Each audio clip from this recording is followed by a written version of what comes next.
Currently in the newest League of Blue Lock, everyone is training and preparing for the U20 World Cup, and everyone in Blue Lock is training under Europe's 5 best leagues, led by 5 amazing strikers. Those strikers include Chris Prince, Loki, Lavinho, Snuffy, and of course Noah, the #1 striker in the world. Each of these strikers specialize in different things and lead their own team differently. But the question I'm going to answer today is who leads their team the best and also teaches them the best. But before we get into the video, I'd like to say that I have made a channel membership, and in this membership you get things such as early access to my videos as well as the Discord server that I made. And it's only $2.99 a month, so I'd appreciate it if you consider joining. Also, of course, if you're new here, make sure to like the video and subscribe to my channel. It's just how I make Blue Lock content. But without further ado, let's get into the video. Starting off at the absolute worst teacher. Now keep in mind, just because I say you're the worst out of the top 5 best players in Europe doesn't mean I'm saying that you're a bad teacher. It just means you're the worst out of the 5. So on my number 5 spot, I have Lavinho, the leader of the Spain team. Now I'm not gonna lie to you guys, Lavinho did do a lot of things for Bachara, such as teaching him discipline in his dribbling skills, so much so that his dribbling range tremendously increased according to Isagi. But there's a pretty clear downside of going to train with Lavinho, which is that Barca has a carefree environment, which Isagi says, but for Bachara it was able to let his originality bloom. But obviously for most players, this type of environment wouldn't really be good for you, since what everyone came here to look for was a leader and someone to teach them things. It's not something you can really gain from Lavinho, aside from just watching him play. Now of course you will learn some things and get better if you train with Lavinho, but it's probably not as well as you would do with anyone else on this list, since he has such a hands-off approach.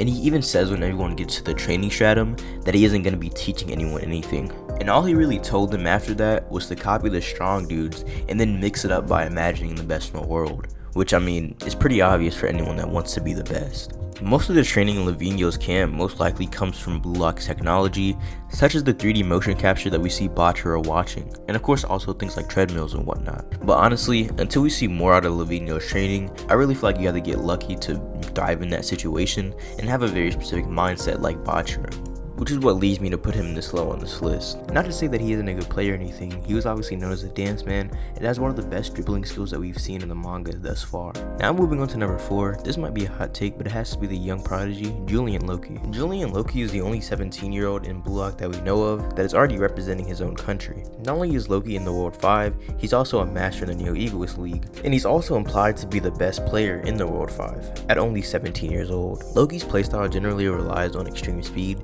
to get past his opponents over anything else, so much so that most people can't even track him after he takes his first step, and this is of course due to his amazing explosive acceleration. And of course Loki is truly amazing as a player, but how is he as a trainer? Well, to be honest, we don't really know. We haven't gotten to see the PXG team play yet in a full match, therefore we haven't gotten to see the true fruits of Loki's training. Now with that, you might be asking, well, why do I have him above Lavinho? And the reason for this is because in chapter 169, we're able to see a glimpse of PXG versus the Ubers team, wherein the PXG team is able to beat the Ubers team by 1 point, ending the game 3-2 with Rin scoring the final goal. That's not all we see from this instance.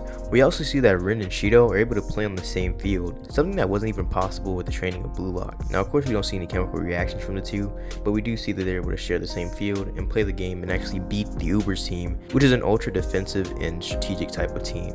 And this is a bit of a stretch, I'll admit, but I'm trying to give some type of reason for these placements, and this does kind of make sense. Next up at number 3 is someone I've actually been hyping up as a master for quite a while. I think he gets too much hate as being a master, but I have Noah. Now, is Noah the best master? No.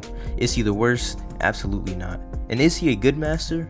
Of course. But a lot of people say he isn't a good master because of his hands-off type of playstyle and the way he lets the Germany team operate. For starters, he allows and even encourages chaos to a certain extent by letting both the Blue Lock players and Kaiser's side of the Germany team play together. Now, was this guaranteed to work out and help them as a team? No, of course not.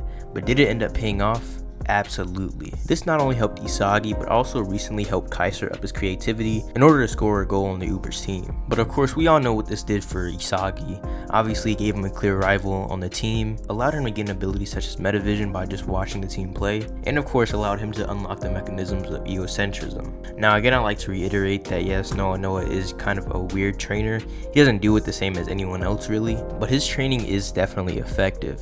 More effective, I'd say, than anyone else below him. The hate that Noah mainly gets is the fact that he doesn't worry about his players' mental state, but this isn't a very valid criticism since he was hired to make them the best that they can be, basically, and no one batted an eye when Ego put all these kids in a prison that they couldn't leave unless they scored a certain amount of goals. So the whole mental state argument I see most people say usually just doesn't work out. But overall, as a trainer, I feel as if Ego is very overhated and people don't recognize the fruits of his work. Now, of course, not everyone on Ego's team is always thriving, but there is a clear indication that people that are trying to thrive mostly do thrive, such as Yuki Miya and Isagi. But moving on to the second best trainer in the Neo Egoist League, this will be of course Chris Prince. Now Chris Prince's training is pretty straightforward. He basically asks you what you want to be and uses not only the technology of Blue Lock, but also his personal knowledge as a football player in order to make you evolve as a player and give you the perfect training. And in contrast to someone like Snuffy's playstyle, which is very strategic, Chris Prince focuses on mainly advancing your body in order to turn your ideals into your reality. But as a trainer, he also is able to give amazingly detailed strategic plans, such as Chigiri's 44 Panther shot. This shot was successfully curated by Chris Prince after watching Chigiri's playstyle, and it gave birth to an amazing shot that's almost guaranteed for Chigiri. So it's pretty clear that as a trainer, he has some kind of prowess and is pretty much above everyone else below him, such as Noah and Lavinho. Since his training effective rate is so high, it's pretty clear why he gets this spot. And unlike Noah and Lavinho, he's very hands-on and helps the player very effectively. So he's basically the opposite of Lavinho, to where you have to be very special to be trained by Lavinho and actually do well. With Chris Prince, if your goal is achievable, you'll most likely be able to reach somewhere close to it under his tutelage. But now moving on to the best trainer in the Blue Lock Neo Egoist League, it'll of course be the strategic nut, Mark Snuffy. Snuffy's name, the Crown Messenger, comes from his playstyle, comes from his ability to bring victory to any team he joins. And this is not because of something like amazing striking prowess, it's rather his ability to uplift the whole team, which is what we see in the most recent chapters of Blue Lock. Unlike an overwhelming striker, Snuffy rather relies on uplifting his team and giving them passing options, similar to a midfielder like Say, in order to score goals on the team. And this strategy also goes into his training type, where he not only trains players, but also gives them amazing strategic advantages on other teams by making contingency plans for almost any position possible. Even very obscure positions like the one in the most recent chapter, where Snuffy is being marked by Araichi and passes it to Lorenzo, and Isagi actually takes the ball from Lorenzo, but Aiku was there, and it's revealed that this position was also within Snuffy's expectations. And because of Snuffy's history of having a friend who killed himself because of soccer, he gives the Blue Lock and U20 players a way out of feeling this way mentally by allowing them to just think of soccer as a job and putting the blame on Snuffy himself, since he thinks of all the positions and counterattacks, showing that he's not only a very good physical trainer, but he also cares about the mental health of the people he helps, giving him a very clear advantage over the trainers that we have previously, who mainly only try to care about how good the players are. But now that we got in the actual trainer ranking list, we can get into how good these masters are and rank them by skill. Starting off at number 5, in my opinion, has to go to Loki. Now Loki of course is one of the best players in the World 5 and arguably the best player in the World 5.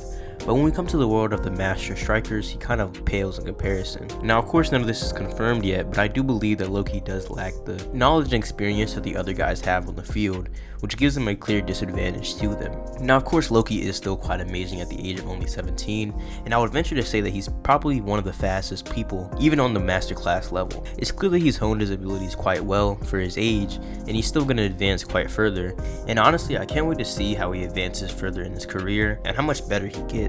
But for now, due to his young age and little experience on the field compared to these players, he does have to get the number 5 spot. Now moving on to number 4 is Lavinho, the dancing man. Lavinho is quite amazing as a dribbler, and I'd even venture to say that his dribbling skills might be unparalleled in the masterclass level, aside from maybe one player, which I'll get onto later. Lavinho's skill is truly amazing.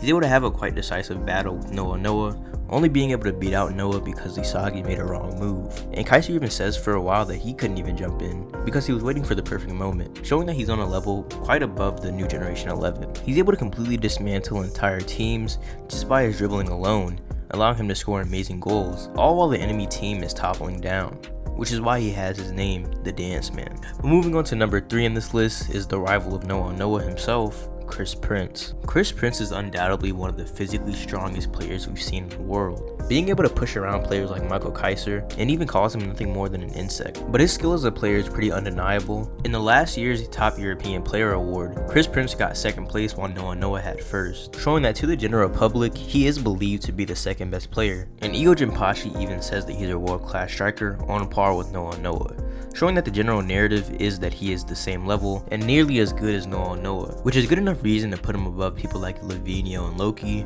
since they have no such statements, and they don't seem to be rivaling this level just yet. But moving on to the number 2 spot is obviously the rival to Chris Prince, Noah. Now while Noah is definitely the best striker on this list, and that's pretty much agreed upon in the world of Blue Lock, he is not the best overall player, but he definitely does deserve the second best on this list.